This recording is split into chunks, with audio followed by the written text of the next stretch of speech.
What's going on, YouTube? I'm back. I'm trying to record as much as possible, so I wanted to show you guys a quick little thing I noticed when installing the sway bar end links. So I replaced these end links on my E36 because mine broke when they were coming off. And honestly, while you're in there, like I was doing the entire rear end, I thought, why not replace these? One thing I noticed was, so I've got these brackets, I painted them just because they were a little rusty and I didn't want to put on all this rusty stuff. So I bought these new sway bar end links and I went to go install these brackets, and you know, Lemforder, it's nice, they send you new hardware and all. So let me take this apart. You get a new screw, a washer, and a new bolt. If you're going to install these, you gotta, there's actually, it looks like they're symmetrical on both sides, but they're actually not. And I didn't notice that until I went to go put these brackets on. So one end, you'll notice there's a gap, okay? And also the screw itself doesn't really fit through. It doesn't want to go through. On the other end, actually, it's pretty snug. It doesn't have that wiggle room, and bolt goes really smoothly. So please keep that in mind when you're installing your sway bar end links on your E36, because if you install it the other way around, and you would actually have to force the screw through, it might not be the best, you know, and the other end actually will be loose on the sway bar because this hole where we thread this through is actually bigger than this one. This one actually is supposed to go into the sway bar, and this one I think stretches, whereas this side on the other hand doesn't. So keep that in mind when you're installing.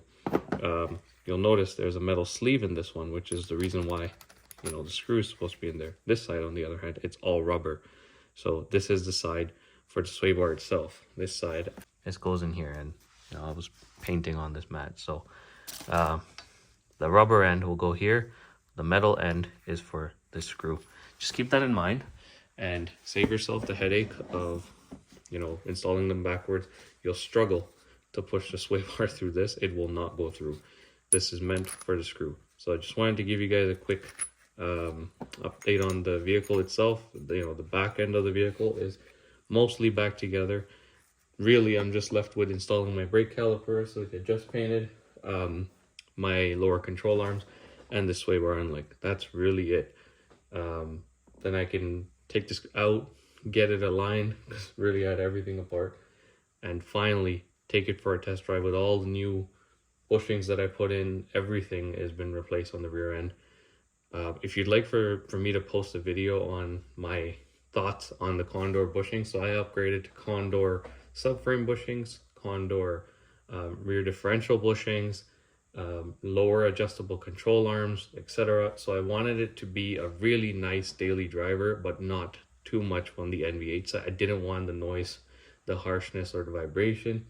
I wanted to reduce it. So the best combination from, you know, what I've heard is you can go as stiff as rock on the rear end.